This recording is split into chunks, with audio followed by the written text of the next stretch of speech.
நம்முடைய வரையறை அனுபவத்தை நாம் தொடும்போது நம்மை அறியாமல் நம் உள்ளம் மேல் நோக்கி எழுகிறது. மேல் நோக்கி எழும் உள்ளம் இறைவன் முன் விடை கேட்டு புலம்புகிறது. விடைகள் கிடைக்காமல் அல்லது கிடைக்க தாமதித்தால் உள்ளம் தளர்ந்து விடுகிறது. அல்லும் பகலும் தம்மை நோக்கி கூக்குரலிடும் தாம் தேர்ந்து கொண்டவர்களின் இறைவன்களை கேட்பதாக ஆண்டவர் வாக்களிக்கிறார். அவர் கரங்களை பற்றி கொண்டு தொடர்ந்து நடைபோட இத்திருப்பலியில் வரம் வேண்டுவோம். இந்த திருப்பலியானது சபரியம்மாள் இவரது குடும்பத்தின் பெயரால் இறைவன் செய்து வரும் எல்லா நன்மைகளுக்கு நன்றியாகவும் இறைவனுடைய அருளும் ஆசிரியர் குடும்பத்திலிருந்து வழி நடத்தவும் குடும்ப கருத்து நிறைவேறவும் ஜெபிக்கிறார்கள். பிரின்ஸ் மெல்வா குடும்பத்தார் நன்றி பலியாகவும் கொடுத்து இன்றைய நாளிலே திருமுழுக்கு பெறும் தன்னுடைய பிள்ளை கஸ்பர் கார்லோ அக்குடிஸ் இவருக்கு நல்ல சுகம் வேண்டியும் திமுத்தி கலிஸ்டர்ஸ் இவர்கள் ஞானத்தில் அறிவில் ஒழுக்கத்தில் சிறந்து விளங்க வேண்டியும் ஜெபிக்கிறார்கள். இவாஞ்சல் என்பவரின் பிறந்த நாளான இன்று இறைவன் செய்து வரும் நன்மைகளுக்கு நன்றியாகவும் தொடர்ந்து இறைவனுடைய அருளும் ஆசீர்வாதத்தோடு இருந்து வழி நடத்தவும் ஞானத்திலும் பக்தியிலும் அறிவிலும் ஒழுக்கத்திலும் சிறந்து விளங்கவும் கடவுளின் திருவிழப்படி ஆண்டவரை முன்னிலைப்படுத்தி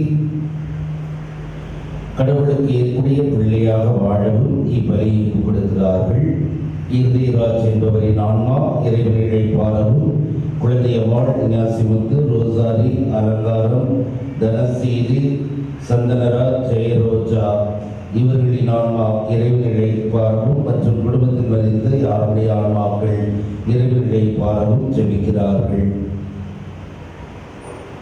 ஜெயசிந்தா சம்பத் என்பவருக்கு இறைவன் செய்து வரும் எல்லா நன்மைகளுக்கு நன்றி கூறவும் குடிவெறியிலிருந்து மாறவும் உடல்நலம் சீரடையவும் சொத்து பிரச்சனை நீங்கவும் இறையாசி வேண்டியும் இப்பலியை கொடுக்கிறார்கள். இந்த கருத்துக்களுக்காக இப்பலியில் நாம் அனைவரும் இணைந்து ஜெபிப்போம்.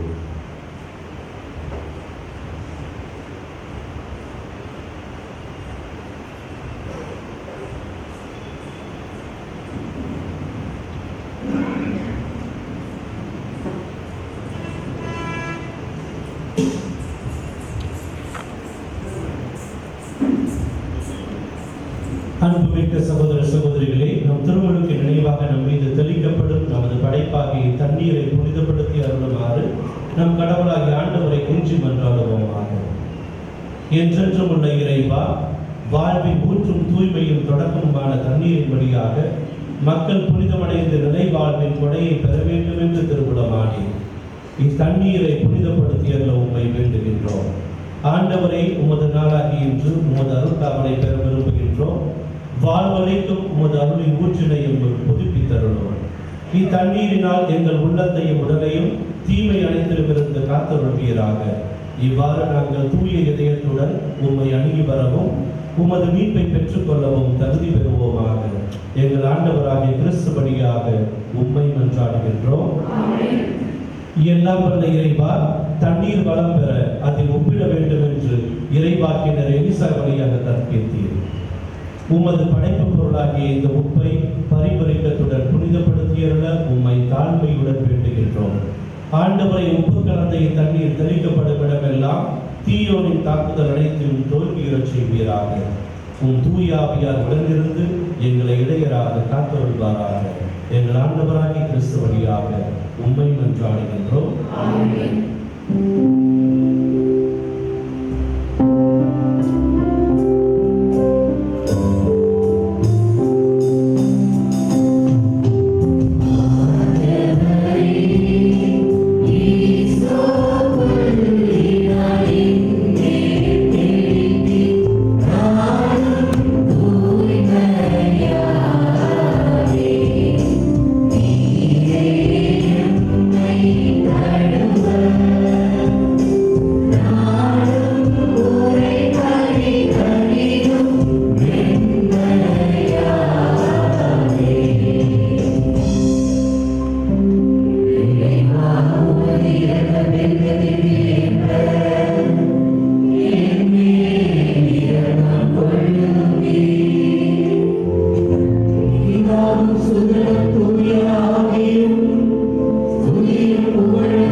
எல்லாம் வல்ல இறைவன் நம் பாவங்களிலிருந்து நம்மை தூய்மைப்படுத்துவாராக. இந்த நற்கருணை கொண்டாட்டத்தின் வழியாக அவர் தம்முடைய ஆட்சியின் விருந்தில் பங்கு கொள்ள நம்மை தகுதி பெறச் செய்வாராக.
மன்றாடுவோமா. என்றென்றும் உள்ள எல்லாம் வல்ல இறைவா, நாங்கள் எப்பொழுதும் உமது திருவுளத்தை ஏற்ப வாழச் செய்தருளும். அதனால் மாண்புக்கு உரிய உமக்கு நேர்மையான இதயத்தோடு நாங்கள் ஊழியம் புரிய செய்வீராக. உம்மோடு தூய ஆவியாரை மன்றங்கள் இறைவனாய் என்றென்றும் வாழ்ந்து ஆட்சி செய்கின்ற எங்கள் ஆண்டவரும் உம் திருமகனுமாகிய கிறிஸ்து வழியாக உம்மை மன்றாடுகிறோம்.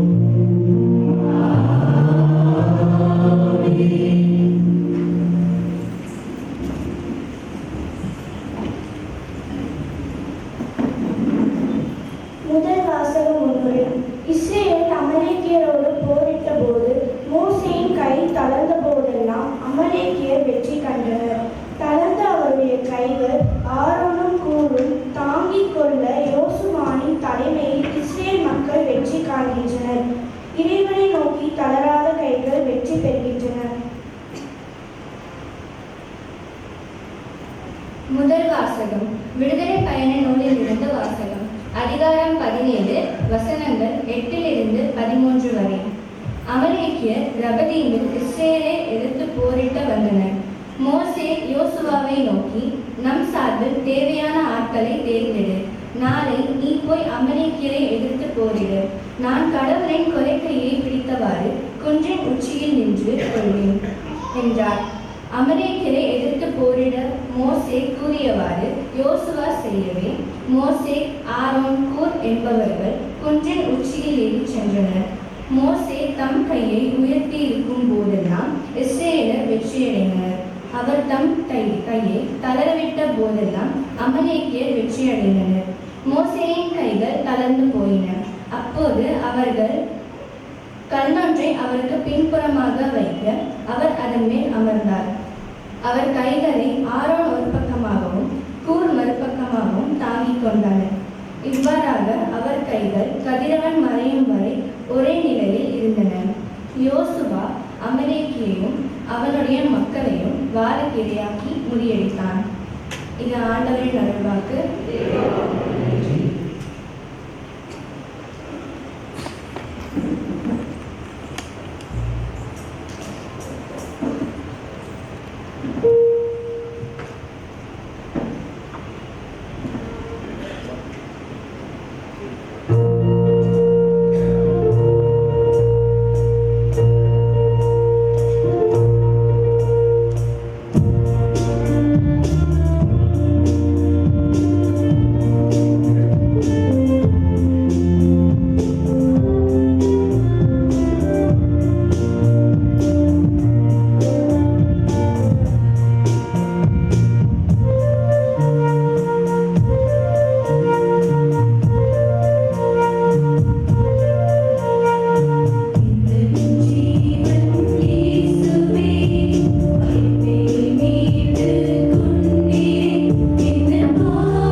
சபை கண்காணிப்பாளரின் மிக முக்கியமான பணியான போதிக்கும் பணியையும் அத்தோடு இனிது கற்பிக்கும் திருத்தும் பணியையும் செய்ய தீமோத்தேயுவை அறிவுறுத்துகின்ற பவுல் போதனையின் அடிப்படையாக கடவுளின் தூண்டுதலால் எழுதப்பட்ட மறைநூலை முன்வைக்கின்றார்.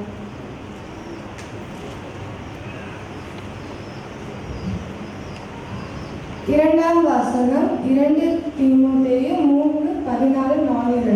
நீ கற்ற உறுதியாய் அறிந்தவற்றில் நிலைத்து நில். யாரிடம் கற்றாய் என்பது உனக்கு தெரியுமே. நீ குழந்தை பருவம் முதல் திருமறை நூலை கற்று அறிந்திருக்கிறாய். அது கிறிஸ்து இயேசுவின் மீதுள்ள நம்பிக்கையால் உன்னை மீட்பு வழி நடத்தும் ஞானத்தை அளிக்க வல்லது. மறைநூல் அனைத்தும் கடவுளின் தூண்டுதல் பெற்றுள்ளது. அது கற்பிப்பதற்கும் கண்டிப்பதற்கும் சீராக்குவதற்கும் நேர்மையாக வாழ பயிற்றுவிப்பதற்கும் பயனுள்ளது. இவ்வாறு கடவுளின் மனிதர் தேர்ச்சி பெற்று நற்செயல் அனைத்தையும் செய்ய தகுதி பெறுகிறார். கடவுள் முன்னிலையிலும் வாழ்வோர்க்கும் இறந்தோருக்கும் தீர்ப்பு அளிக்கப் போகிற கிறிஸ்து இயேசு முன்னிலையிலும் அவர் தோன்ற போவதை முன்னிட்டு அவரது ஆளுகையை முன்னிட்டு நான் ஆணையிட்டு கூறுவது, இறைவார்த்தையை அறிவி. வாய்ப்பு கிடைத்தாலும் கிடைக்காவிட்டாலும் இதை செய்வதில் நீ கருத்தாயிரு. கண்டித்து பேசு, கடிந்து கொள், அறிவுரை கூறு. மிகுந்த பொறுமையோடும் கற்றுக்கொடு. ஆண்டவரின் அருள்வாக்கு.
லூக்கா எழுதிய நற்செய்தி அதிகாரம் 18 வாக்கியங்கள் 1-8 வரை. அக்காலத்தில் சீடர்கள் மனம் தளராமல் எப்பொழுதும் இறைவனிடம் மன்றாட வேண்டும் என்பதற்கு இயேசு ஒரு உவமையை சொன்னார். ஒரு நகரில் நடுவர் ஒருவர் இருந்தார். அவர் கடவுளுக்கு அஞ்சு நடப்பதில்லை, மக்களையும் மதிப்பதில்லை. அந்நகரில் கைம்பெண் ஒருவரும் இருந்தார்.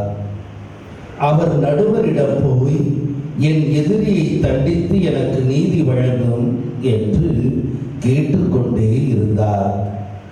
நடுவரோ நெடுங்காலமாய் எதுவும் செய்ய விரும்பவில்லை.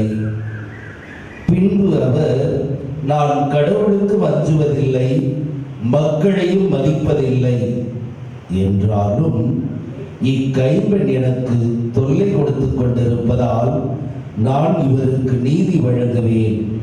இல்லையென்றால் இவர் என் உயிரை வாங்கிக் கொண்டே இருப்பார் என்று தனக்குள்ளே சொல்லிக் கொண்டார். பின் ஆண்டவர் அவர்களிடம், நேர்மையற்ற நடுவரே இப்படி சொன்னார் என்றால், தாம் தேர்ந்து கொண்டவர்கள் அல்லும் பகலும் தம்மை நோக்கி கூக்கலிடும் போது கடவுள் அவருக்கு நீதி வழங்காமல் இருப்பாரா? அவர்களுக்கு துணை செய்ய காலம் தாழ்த்துவாரா? விரைவில் அவர்களுக்கு நீதி வழங்குவார் என நான் உங்களுக்கு சொல்லுகிறேன். ஆயினும் மானிட மகன் வரும்போது மண்ணுலகில் நம்பிக்கையை காண்பாரோ என்றார். ஆண்டவரின் அருள்வாக்கு.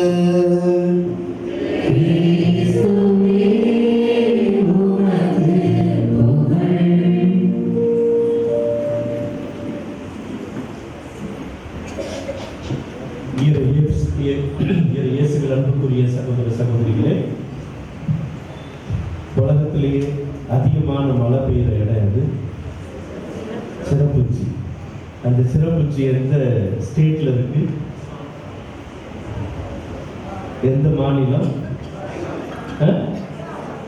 அசாம், மேகாலயா. ஸோ அந்த மேகாலயா இடத்துல இருந்தா நாங்கள் வர்றோம். ஷில்லாங்னு அழகான ஒரு பிளேஸ் இருக்கு. மிஷினரிஸ் நிறைய வருஷத்துக்கு முன்னாடி அங்கே போய் அங்கே மறை போதகத்தை விதைச்சு இன்னைக்கு சீடர்களாக நிறைய பேர் இருக்காங்க. கிறிஸ்தவர்கள்னா அங்கே 80%. மிசோராம் போனீங்கன்னா 95%. நாகாலாந்து அதே மாதிரி. கேத்தலிக்ஸ்க்கு முன்னாடியே அமெரிக்காவில் இருந்து பிரிந்த சகோதரர்கள் ஃபர்ஸ்ட் போனாங்க. அவங்க தான் பார்த்தீங்கன்னா ஃபுல்லாக ஏதாச்சும் ஒரு டினாமினேஷன், அதில் 2 டினாமினேஷன் ரொம்ப ஃபேமஸ். ஒன்று பேப்டிஸ்ட், இன்னொன்று பிரெஸ்பிடேரியன்ஸ். அதனால ரோட்டில் போகும்போது பார்த்தா அங்கே நம்ம பாட்டு புக் வச்சுருக்கோம்ல, அதே மாதிரி ஒவ்வொரு குடும்பத்துக்கும் ஒவ்வொரு நபருக்கும் ஒரு ப்ரேயர் புக் இருக்கு.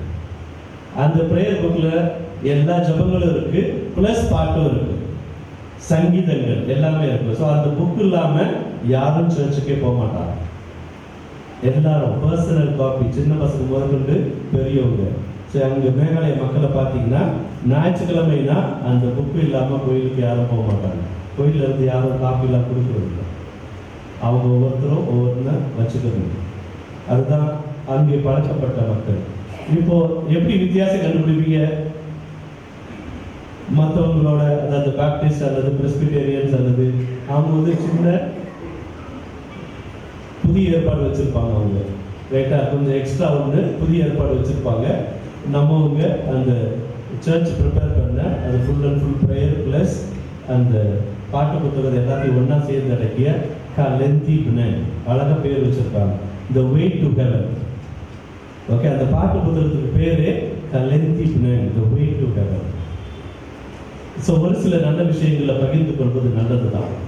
ஸோ அங்கே உள்ள ஒரு சலீஷியன் செமினரி எவ்வளோ பேர் படிக்கிறாங்க? ஒரு 110 பேர் படிக்கிறாங்க.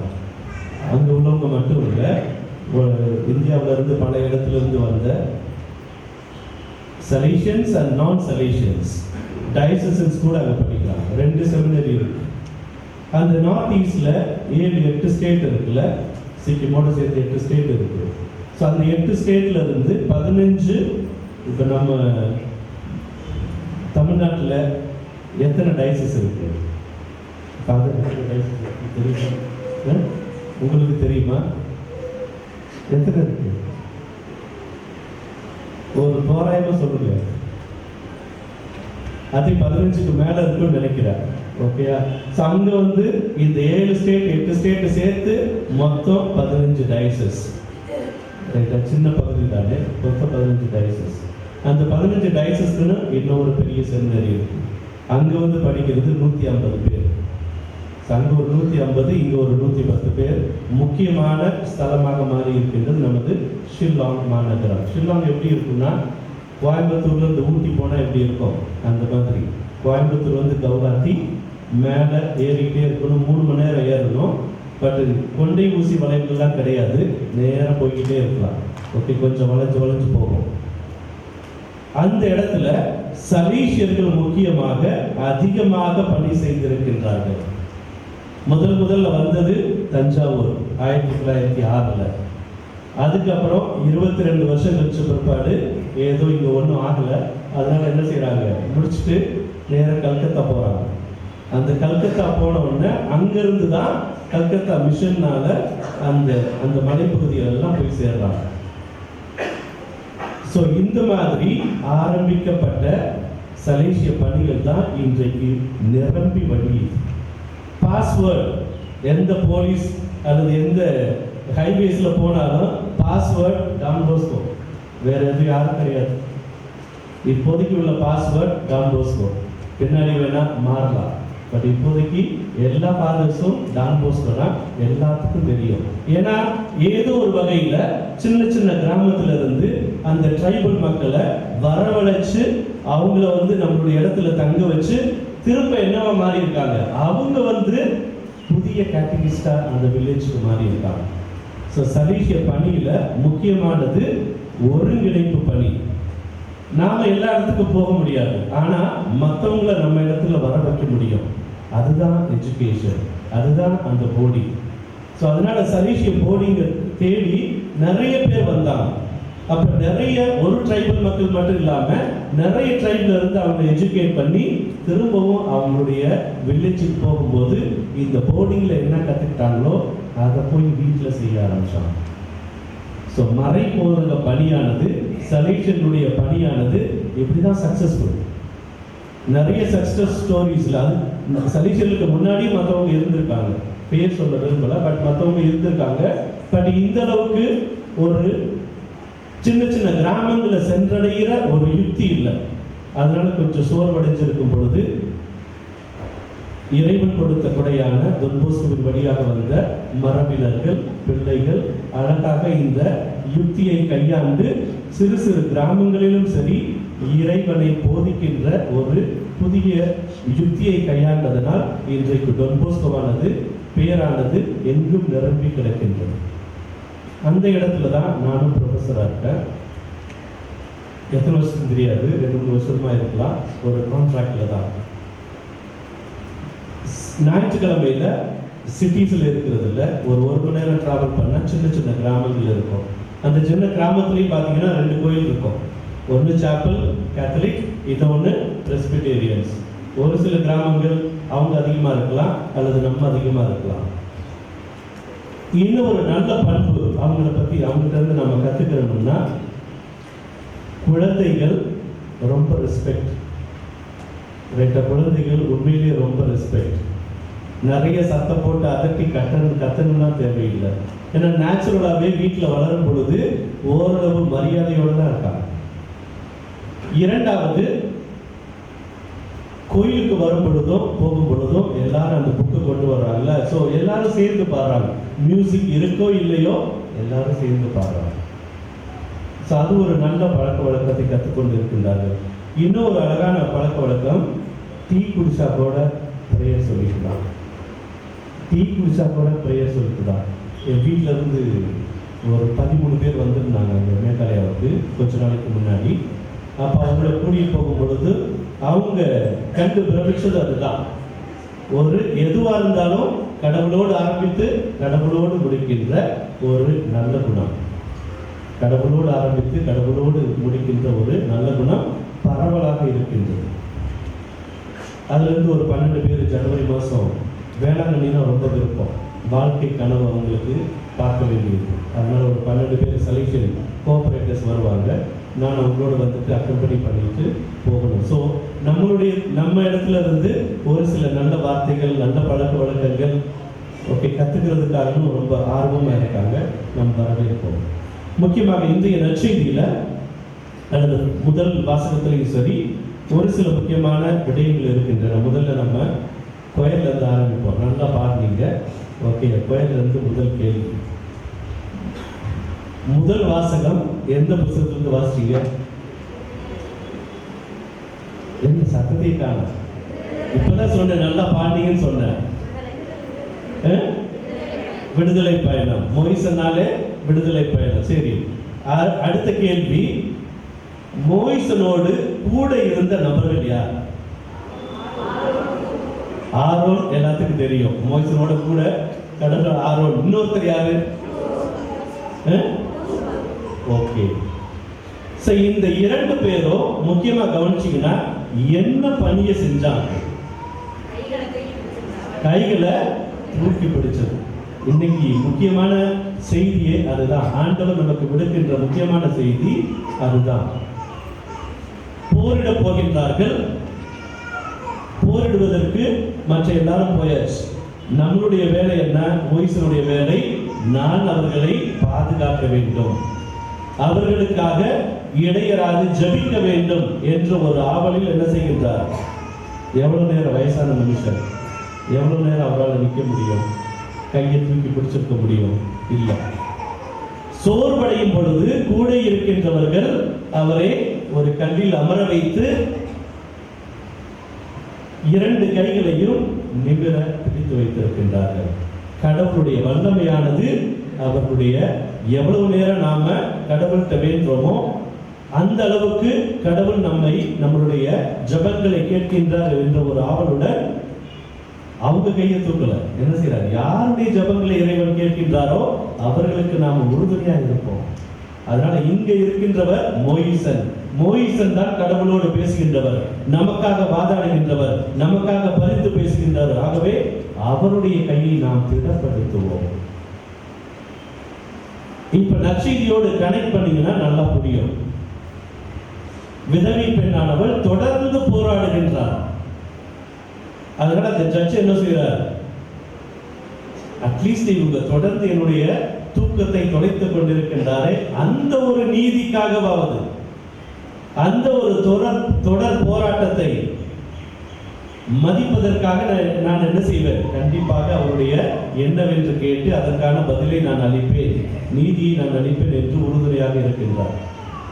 ஸோ நம்மக்கிட்ட இருக்கிற முக்கியமான குணம், வளர்த்து கொள்ள வேண்டிய ஒரு குணம், எனக்கிட்டையும் இருக்க வேண்டிய முக்கியமான ஒரு குணம் பொறுமை. பொறுமை கடலினும் பெரிது. எந்த நேரத்தில் நாம் பொறுமை காக்க வேண்டும், எந்த நேரத்தில் நாம் கணித்து கொள்ள வேண்டும் என்றவற்றை இன்றைக்கு முதல் வாசகத்தின் வழியாகவும் சரி, நம்முடைய நற்செய்தி வாசகத்தின் வழியாகவும் இறைவன் தெள்ள தெளிவாக நமக்கு எடுத்துரைக்க விரும்புகின்றார். முக்கியமாக நிறைய பேர் என்ன செய்யறோம்? இன்னைக்கு இன்ஸ்டன்ட் வேர்ல்ட்ல பார்க்கிறோம். இன்ஸ்டன்ட் உலகம். ஒரு காஃபி போனா இன்ஸ்டன்ட் காஃபி நிறைய இருக்கு. நல்லா இருக்கோ நல்லா இல்லையோ, பட் நாம குடிச்சிட்டு வந்துடுறோம். ஒரு இடத்துக்கு போனா சீக்கிரம் காரியம் ஆகணும். அதனால இந்தியன் ரோட்ஸை பார்த்தீங்கன்னா எப்படி இருக்கும்? எல்லாரும் முன்னுரிமை, எல்லாத்துக்கும் முன்னுரிமை தான். மதிக்கிறதே கிடையாது மற்றவங்களை. யாரும் முன்னாடி போறா, முன்னாடி சிக்னல் போடுறது யாரும் மதிக்கிறது கிடையாது. நம்ம மாட்டுக்கு போவோம், ஏன்னா எல்லாத்துக்கும் முன்னுரிமை. சோ பொறுமை என்பது சாதாரண வாழ்க்கையிலே குறைந்து கொண்டே வருகின்றது. இதிலே நாம இறைவன் வேண்ட போகும் பொழுது அந்தோனியார் திருத்தலம் இது. அப்ப செவ்வாய்க்கிழமையில இந்த செவ்வாய்க்கிழமை கேட்டா அடுத்த செவ்வாய்க்கிழமை எனக்கு நடந்தாகணும், அப்பதான் நான் உண்மையான பக்தை. நாமளே பெருமை தட்டி கொள்றோம். அப்ப அவர் கொடுத்துட்டாருப்பா உடனே, அதனால நீ போய் கேளு, உடனே ஓகே கொடுத்துட்டாரு. ஆனால் நாம் அவரை விடுவதில்லை. அதாவது என்னுடைய வழிக்கு கொண்டு வரும் வரை நான் தொடர்ந்து போராட வேண்டும், என்னுடைய ஜபங்களை கேட்க வேண்டும் என்ற ஒரு நீதிக்காக நான் போராட வேண்டும். அதனால் கண்டிஷன் போட்டு போராடினா அது பிரேயர் கிடையாது. இன்னைக்கு நான் பிரேயர் பண்ணனா நாளைக்கு நடந்தாகணும் என்ற கண்டிஷன் போட்டால் அது எத்தகைய பிரேயராக இருக்கும், எத்தகைய ஜபமாக இருக்கும்? கடவுளையே கண்டிஷன் போடுற அளவுக்கு நாம கடவுளோட பெரியவரா? அதனால நம்முடைய ஜபங்கள் எல்லாம், ஆண்டவரே என்னுடைய ஜபமானது இது, என்னுடைய வேதனையானது இது, என்னுடைய மன குழப்பங்கள் இது, நான் உன்னின் பாதத்திலே வைத்து விடுகின்றேன், நீர் எந்த நேரத்தில் அதை கொடுக்க வேண்டுமோ அதை கொடும் என்றுதான் நம்முடைய ஜபமானது இருக்க வேண்டும். மாறாக என்றைக்கு நாம் அவருடைய தீர்ப்புக்கும் கண்டிஷன் போடுறோமோ அன்னைக்கு நம்முடைய ஜபம் உண்மையான ஜபமாக இருக்காது. ஆனால் தொடர்ந்து போராட வேண்டும் என்ற எண்ணத்தை மோயிசர் வழியாக நாம் கற்றுக்கொள்கின்றோம். மோயிசன் யாருக்காக பிரேயர் பண்ணார்? சொந்த காரணத்துக்காக பிரேயர் பண்ணாரா? இல்ல, மற்றவங்களுக்காக பிரேயர் பண்ணார், மற்றவங்களுக்காக ஜெபிச்சார். நம்முடைய வாழ்க்கையிலும் சரி, ஏதோ நம்முடைய குறுகிய வட்டத்திற்குள் இல்லாமல் கொஞ்சம் பெரிய வட்டமாக நாம் மாற வேண்டும். இன்றைக்கு எத்தனையோ கிறிஸ்துவ மக்கள் போராடி கொண்டிருக்கின்றார்கள். இன்றைக்கும் உக்ரைன்ல போர் நடந்து கொண்டுதான் இருக்கின்றது. இன்றைக்கும் காசா மக்கள் ஒரு நாளைக்கு முன்னாடி தான் போர் நிறுத்தம் ஏற்பட்டு இருக்கின்றது. அந்த இமேஜஸ் எல்லாம் பார்த்தீங்கன்னா தரை மட்டமாக்கப்பட்டு இருக்கின்றது. 17 லட்சம் பேர் அங்க இருந்தான். 17 லட்சம் பேர் அங்க இருந்தான். இன்னைக்கு இரண்டாம் உலக போர்ல நடந்தது, யூதர்களுக்கு நடந்தது, இன்றைக்கு அவர்கள் மற்றவர்களுக்கு நடத்தி கொண்டிருக்கின்றார்கள். இந்த மாதிரி கொஞ்சம் அகல பார்வை வைத்தால்தான் எந்தெந்த இடத்தில் என்னென்ன தேவை இருக்கின்றது, நாம் இறைவனோடு பரிந்து பேச வேண்டும் என்ற ஒரு எண்ணம் ஏற்படும். நம்மளுடைய குறுகிய வட்டத்திற்கு மட்டும் இருந்து விட்டால் நம்மளுடைய தேவைகள் மட்டும் பெரிய தேவைகளாக தென்படுமே தவிர மற்றவர்களுடைய கஷ்டங்கள், தொல்லைகள் எதுவுமே நம்மளுடைய கண்களுக்கு புலப்படாது. ஆகவே அன்பான கிறிஸ்தவர்களே, சற்று நம்முடைய பார்வையை விசாலமாக ஏற்றுவோம். எந்தெந்த இடங்களிலெல்லாம் நம்மளுடைய ஜபங்கள் தேவைப்படுகின்றதோ அதை நம்முடையதாக்குவோம். அதனால இந்த இடத்துலையும் சரி, ஞாயிற்றுக்கிழமையில ஜபிக்க வரும்பொழுதும் செவ்வாய்க்கிழமையில ஜபிக்க வரும்பொழுதும் நமக்காக மட்டுமல்ல, நமக்கு யாரெல்லாம் உதவி பண்ணியிருக்கின்றார்களோ, ஈவன் உதவி செய்யாவிட்டாலும் கூட நமக்கு எங்கெங்க எல்லாம் கவலைகள் வருகின்றதோ, யாரெல்லாம் நம்முடைய ஜபங்களை பரிந்துரைக்க நம்மிடம் கேட்டு இருக்கின்றார்களோ அவர்களுக்காக தொடர்ந்து நாம் ஜபிக்க வேண்டும். தொடர்ந்து ஜபிக்கும் பொழுதுதான் இறைவனை நாம் நம்முடைய ஜபங்கள் சென்றடையும்.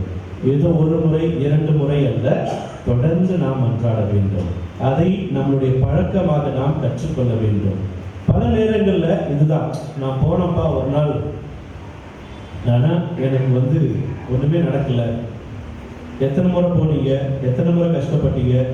ஒரு சில நேரத்தில் வாசிங்கிறது போகும்போது ஃபாதர் சொல்லலாம், தொடர்ந்து ஒரு 9 செவ்வாய்க்கிழமை போங்க, இல்லைன்னா ஒரு 7 முறை போங்க. 7 முறை நம்பருக்காக இல்லை, ரைட்டா? நம்பருக்காக இல்லை. அதாவது தொடர்ந்து உன்னுடைய முயற்சி இருக்கின்றதா? இல்லைன்னா ஈஸியா சொல்லிட்டு போகலாம், ஒரு முறை மட்டும் போங்கன்னு சொல்லிட்டு இல்லை. தொடர்ந்து உன்னுடைய முயற்சி இருக்கின்றதா? நீ 9 கூட போகலாம், யாரும் வேணாம்னு சொல்ல. பட் தொடர் முயற்சி இருக்கின்றதா? பொறுமையோடு நாம் இறைவனை அணுகுகின்றோமா? நம்பிக்கையோடு இறைவனை அணுகுகின்றோமா? இந்த விஷயங்கள் தான் நாம் தொடர்ந்து போராடும் பொழுது நாம் கற்றுக்கொள்கின்ற விஷயம். ஆகவே அன்பான கிறிஸ்தவர்களே, நம்மளுடைய ஜபங்களிலும் தொடர்ந்து போராடுகின்ற குணத்தை நாம் பெறுவோம். மோயிசர் வழியாகவும் சரி, ஆரோன் மற்றும் கூர் வழியாகவும் சரி, மற்றும் இந்த விதைவீப்பன் வழியாகவும் சரி, தொடர்ந்து போராடுகின்ற குணம் உள்ளவர்களாக, தொடர்ந்து இறைவனிடம் பரிந்து பேசுகின்ற குணம் உள்ளவர்களாக நம்மையே நாம் மாற்றிக்கொள்வோம். இறைவன் தொடர்ந்து நம்மையும் நம்முடைய குடும்பத்தையும் மற்றவர்களையும் நிறைவாக ஆசீர்வதிப்பார். ஆமென். அனைவரும் எழுந்திருந்து விசுவாச கொண்டாடுகிறேன்.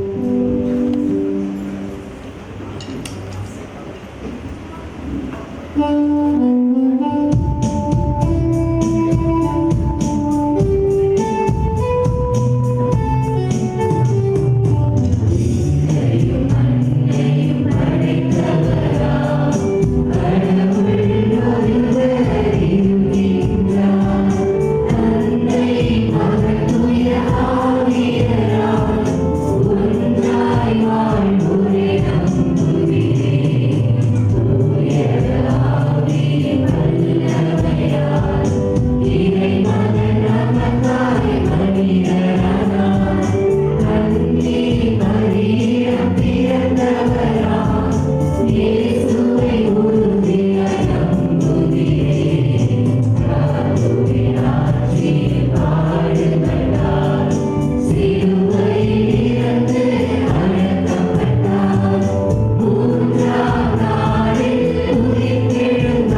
வாழ்த்தவும் புகழச் செய்யவும் நம்முடைய வாழ்வு அமைய வேண்டும் என்றும், மேலும் இத்தருணத்திலே நாம் கேட்கின்றவைகளை எல்லாம் இறைவன் நிறைவாக ஆசீர்வதிக்க வேண்டும் என்றும் இத்திருப்பலியிலே மன்றாடுவோம்.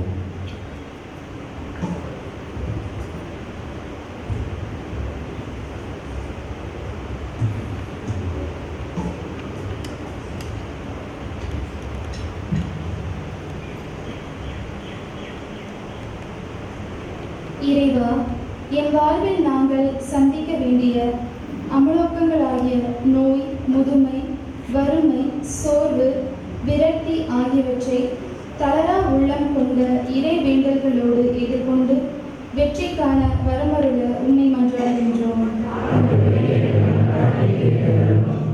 இறைவா, உம்முடைய தூண்டுதல் பெற்று கற்பிப்பதற்கும் கண்டிப்பதற்கும் சீராக்குவதற்கும் நேர்மையாக வாழ பயிற்றுவிப்பதற்கும் பயன்படும் மறைநூலை நாங்கள் தினமும் வாசிக்கவும் தியானிக்கவும் தியானிப்பதன்படி வாழவும் வரமருள உம்மை மன்றாடுகின்றோம்.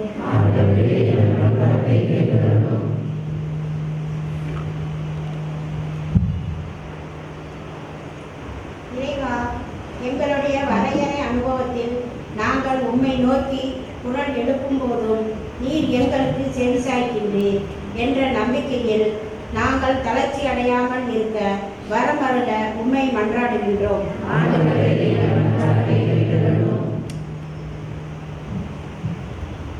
இறைவா, இறைவேண்டல் வழியாக நாங்கள் உம்மோடு உறவு கொள்கின்றோம். இந்த உறவிற்கு தடையாக இருக்கும் அனைத்து காரணிகளையும் தகர்த்தெறிந்து எந்த ஒரு எதிர்பார்ப்பும் இன்றி தந்தை பிள்ளை உறவில் நாங்கள் உம்மோடு என்றும் இணைந்திருக்க வரமருள உம்மை மன்றாடுகின்றோம்.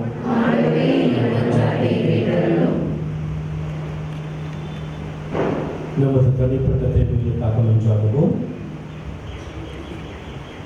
முக்கியமாக இன்றைக்கு திருமுழுக்கு பெறப்போகும் 2 குழந்தைகளுக்காக நாம் மன்றாடுவோம். நம்முடைய பெற்றோர்கள் மற்றும் மற்ற உறவினர்களுக்காகவும் நாம் மன்றாடுவோம்.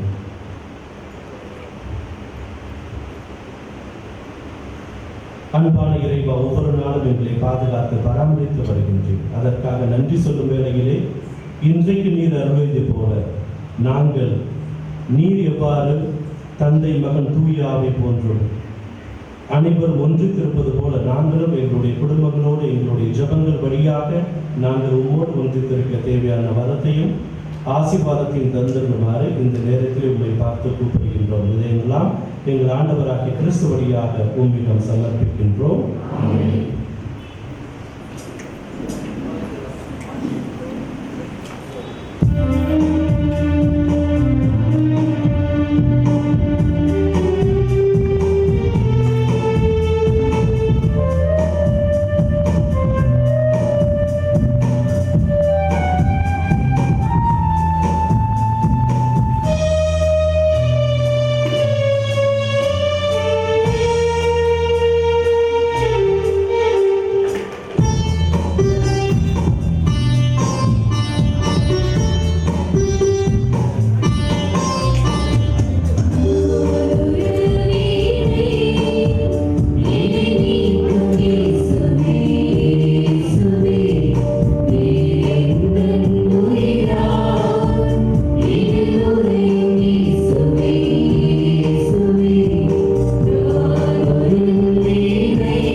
சகோதர சகோதரிகளே, என்னுடைய உங்களுடைய வழியானது எல்லாம் வல்ல தந்தைய இறைவனுக்கு ஏற்றதாகும்படி மன்றாடுங்கள்.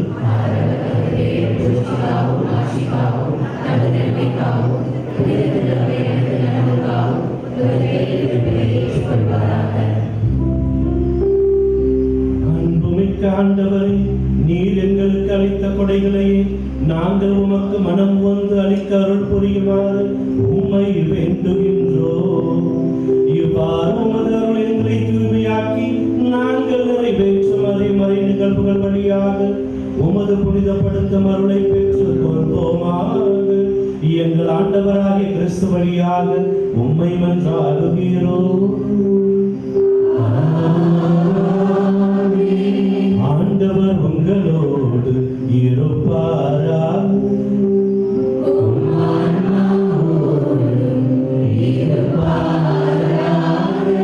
இதயங்களை மேலே எழுப்புங்கள்.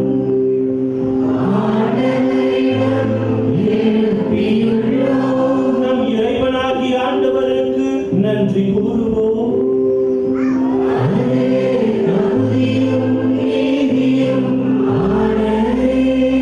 ஆண்டவரே, தூயவரான தந்தையே, உம் அன்பார்ந்தவர் இயேசு கிறிஸ்து வழியாக எந்நாளும் அவ்விடத்திலும் நாங்கள் உமக்கு நன்றி செலுத்துவது மெய்யாகவே தகுதியும் நீதியுமாகும்.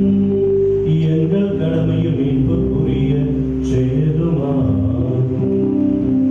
உமது வார்த்தையான அவர் வழியாகவே அனைத்தையும் படைத்தி அவரை மீட்பராகவும் ஈடேற்றுபவராகவும் எங்களுக்கு அனுப்பினீர். அவர் தூய ஆவியால் உடலெடுத்து கன்னி மரியாவிடமிருந்து பிறந்தார்.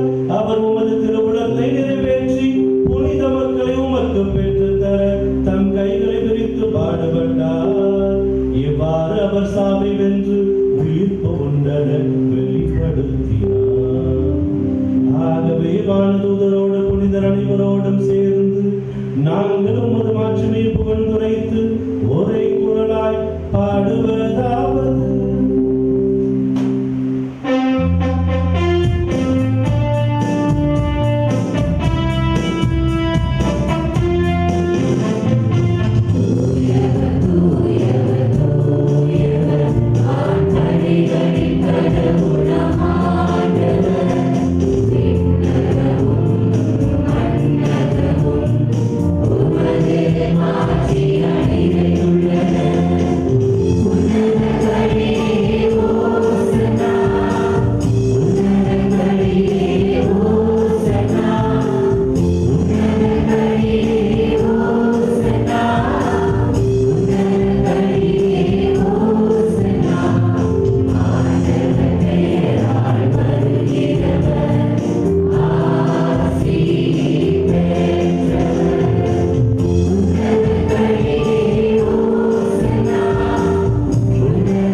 ஆண்டவரே, நீர் மெய்யாகவே தூயவர், தூய்மை அனைத்திற்கும் ஊற்று.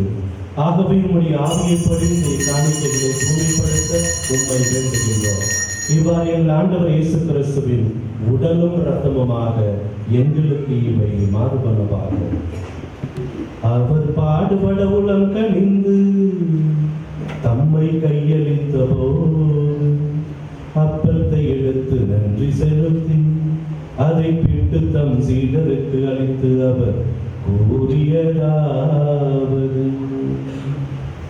அனைவரும் இதிலிருந்து பெற்று உண்ணுங்கள், ஏனெனில் இது உங்களுக்காக கையளிக்கப்படும் என் உடல்.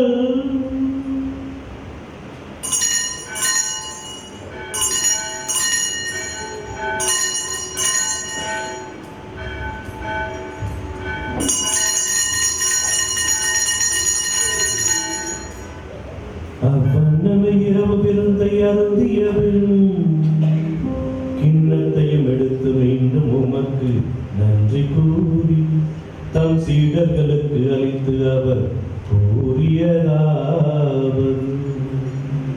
அனைவரும் இதிலிருந்து பெற்று பருகுங்கள், ஏனெனில் இது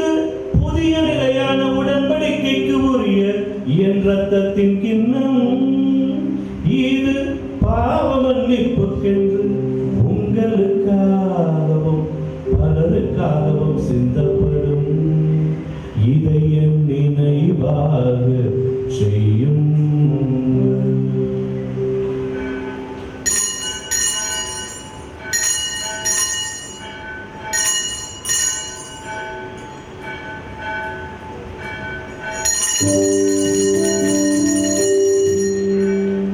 இது நம்பிக்கையின் மறைபொருள்.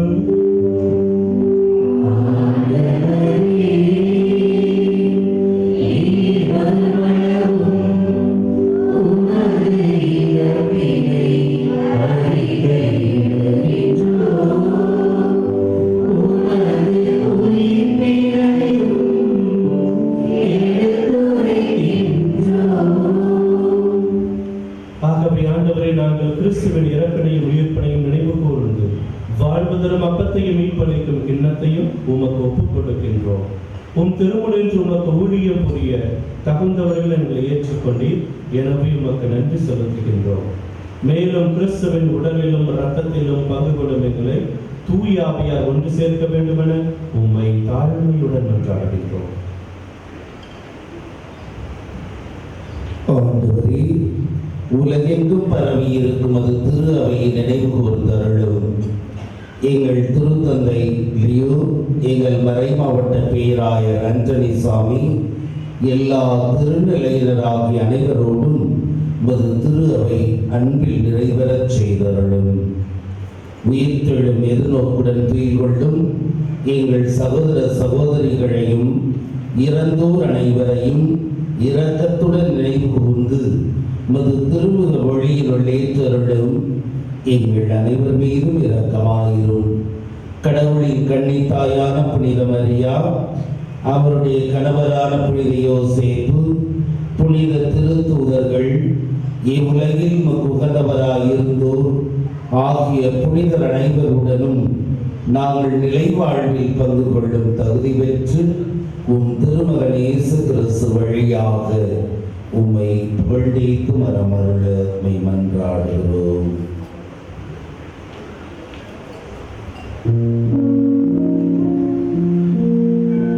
இவர் வழியாக இவரோடு இவரே எல்லாம் வல்ல இறைவனாகிய தந்தையே, தூய ஆவியாரின் ஒன்றுக்கு எல்லா புகழும் ஆட்சியும் என்றென்றும் உமக்கு உரியதே.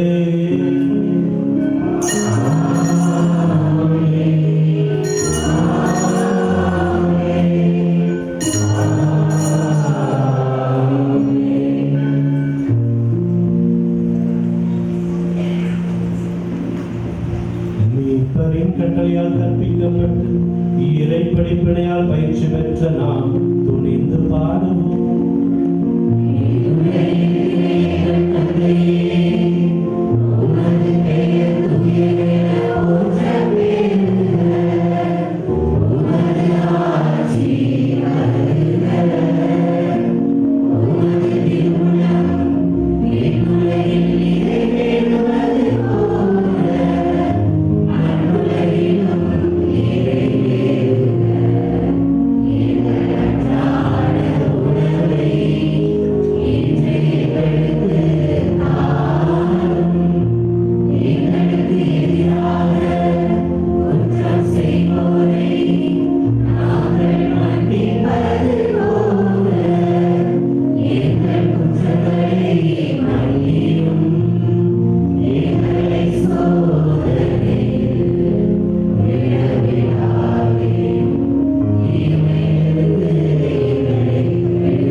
உமது இரக்கத்தின் உதவியால் நாங்கள் பாவத்திலிருந்து எப்பொழுது விடுதலை பெற்று யாதொரு கலக்கமின்றி நலமாய் இருப்போமாக.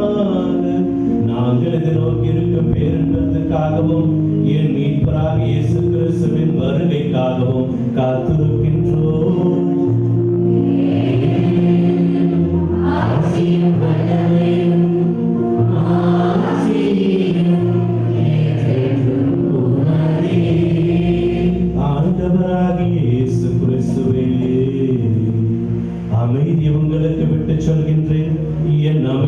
உங்களுக்கு அளிக்கின்றேன் என்று உம் திருத்தூதர்களுக்கு மொழிந்தீரே.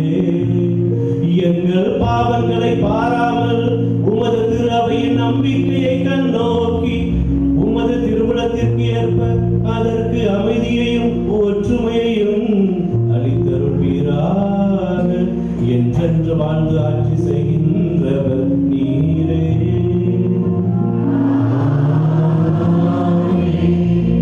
ஆண்டவருடைய அமைதி என்றும் உங்களோடு என்றும் இருப்பதாக.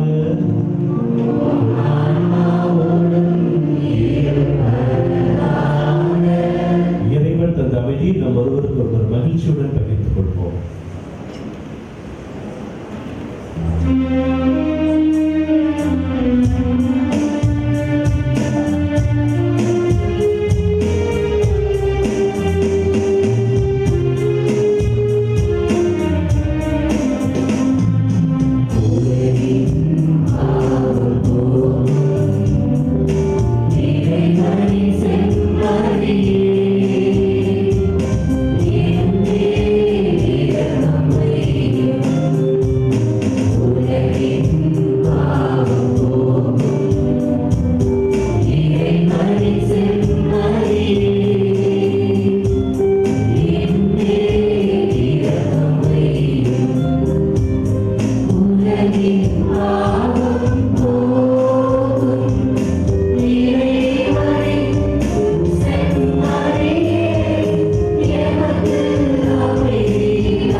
இதோ இறைவனின் செம்மறி, இதோ உலகின் பாவங்களை போக்குகின்றவர். இந்த செம்மறின் விருந்துக்கு அழைக்கப் பெற்ற நாம் அனைவருமே பேர் பெற்றோர்.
ஆண்டின் பொதுக்காலத்தின் 29ஆம் ஞாயிறு.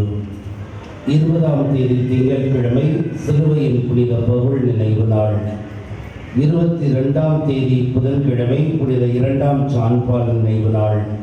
23ஆம் தேதி வியாழக்கிழமை கப்பஸ்தரானோ நகர் புனித ஜான் நினைவு நாள். 24ஆம் தேதி வெள்ளிக்கிழமை புனித அந்தோனி மரிய கிளாரட் நினைவு நாள். 26 வரும் ஞாயிறு ஆண்டின் பொதுக்காலத்தின் 30ஆம் ஞாயிறு. வார நாட்களில் வியாழன் தவிர மற்ற நாட்களில் மாலையில் பங்காலயத்தில் திருப்பலி நடைபெறும். வியாழன் மாலை குழந்தை ஆலயத்தில் நவநாள் திருப்பலி நடைபெறும். வரும் ஞாயிறு திருப்பலி சிறப்பு செய்வோர் புனித யூதா ததேயு அன்பியத்தார். கடந்த வார ஞாயிறு காணிக்கை 7100.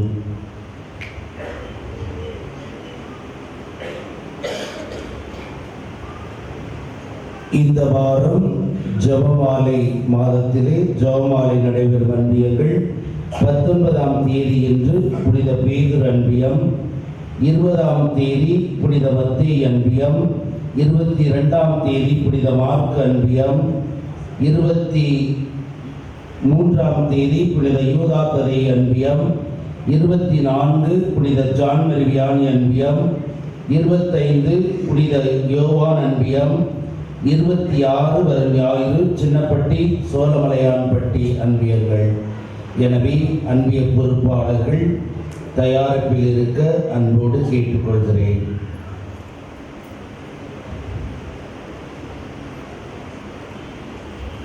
அன்பியர் கூட்டங்கள் நடைபெறும் இடங்கள்.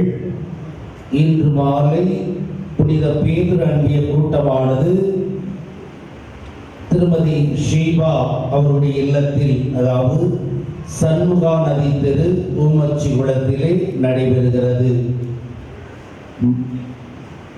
மாலை 4 மணிக்கு நடைபெறுகிறது. புனித மத்தேயு அன்பிய கூட்டமானது 20/10/25 நாளை மாலை 6 மணிக்கு ஜாங்கீர் நகர் டி ஜோன் 7வது தெருவில் வசிக்கும் திருமதி உம்மலாராணி அவர்கள் இல்லத்தில் அன்பிய கூட்டமானது தொடர்ந்து ஜெபமாலையும் நடைபெறும். புனித யூதா ததேயு அன்பிய கூட்டம் 23ஆம் தேதி வியாழக்கிழமை மாலை 6 மணிக்கு திரு குழந்தைசாமி திருமதி ஜோஸ்பின் எமல்ரா இவருடைய இல்லத்தில் 24G வைகை நகர் இல்லத்தில் நடைபெறும். உறுப்பினர்கள் அனைவரும் கலந்து கொள்ள அன்போடு அழைக்கப்படுகிறீர்கள். அன்புக்குரியவர்களே, கடந்த வாரம் ஜெனரேட் பற்றி அறிக்கையிடப்பட்டது. அதன் அடிப்படையிலே ஜோமதன் ஷீபா குடும்பத்தார் 10,000 வழங்கியிருக்கிறார்கள். தொடர்ந்து உங்கள் ஜெப உதவி தேவைப்படுகிறது.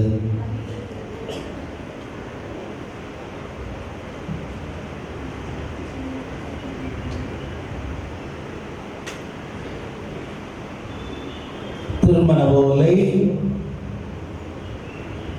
நமது பங்கு சூர்யா நகர் புனித யோவான் அன்பிய பகுதியில் வசிக்கும் ரோஜ் வின்சென்ட் ராஜ், தாய் சகாயக வில்டா ஏஞ்சல், இவருடைய மகள் ஜெரால் அந்தோனி கிருபாகர் என்பவருக்கும் திண்டுக்கல் மறை மாவட்டம் செந்துறை பங்கு செந்துறையில் இருக்கும் தந்தை சபரிமுத்து, தாய் அமலா கிரேசி, இவருடைய மகள் ஜெனட் ஜெமிமா என்பவருக்கு இது 3வது ஓலை. நமது பங்கு அன்னை தெரசா கார்டன் புனித யோசேப் அன்பிய பகுதியில் வசிக்கும் தந்தை மைக்கேல் ராஜ் பிரிட்டோ, தாய் மேரி ஜெனட், இவருடைய மகன் மரிய சாம் ரொனால்டோ என்பவருக்கும் அஞ்சல் நகர் பங்கு திரமணி நகர் பகுதியில் வசிக்கும் தந்தை எட்வர்ட் அந்தோனி ராஜ், தாய் டெல்டா மேரி, இவருடைய மகள் அந்தோனி பிளஸி என்பவருக்கு இது 2வது ஓலை. இத்திருமணத்தில் ஏதாவது விக்கிரம் இருப்பின் பங்கு தந்தையிடம் தெரிவிக்க வேண்டியது உங்கள் அனைவரின் கடமை. அன்புக்குரியவர்களே, இன்றைய நாளிலே தந்தை அவர்கள் நம்மோடு இணைந்து திருப்பலி நிறைவேற்றியிருக்கிறார்கள். நமக்கு அறிமுகமானவர் கடந்த 2 மாதத்துக்கு முன்பு நம்முடைய பங்கிலே தொடர்ந்து ஒரு வாரம் தங்கி நமக்கு திருப்பலி நிறைவேற்றியிருக்கிறார். தன்னுடைய சகோதரின் இல்லம் நமது பங்கில் நம்முடைய பங்கிலே இருக்கிறது. எனவே தாயை சந்திக்க வந்தவர் இன்றைய நாளிலே இங்கு வந்தால் திருப்பலி நிறைவேற்றும் என்ற ஆர்வத்தோடு வரும் நிலையில் இருக்கும் வேளையிலே தந்தை அவர்கள் இன்று நம்மோடு இந்த நமக்காக ஜெபித்தவைக்கு உங்கள் அனைவரின் சார்பாக நன்றியை தெரிவித்துக் கொள்கிறேன்.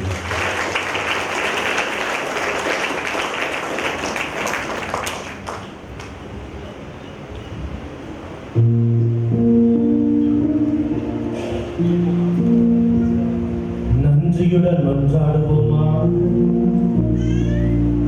ஆண்டவரே, விண்ணக பலியில் நாங்கள் அடிக்கடி பங்கு பெறச் செய்ய உம்மை வேண்டுகின்றோம்.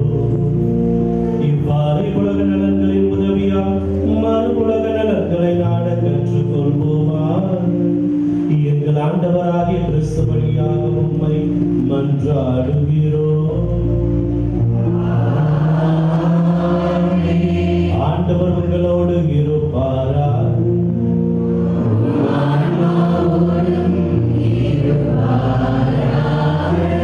எல்லாம் வல்ல இறைவன் தந்தை மகன் தூயாவி உங்களை நிறைவாக ஆசீர்வதிப்பாராக. இறைவனின் அன்பிலும் ஆசியிலும் சென்று வாருங்கள். திருப்பலி நிறைவேறிற்று.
ராஜா வாழ்க.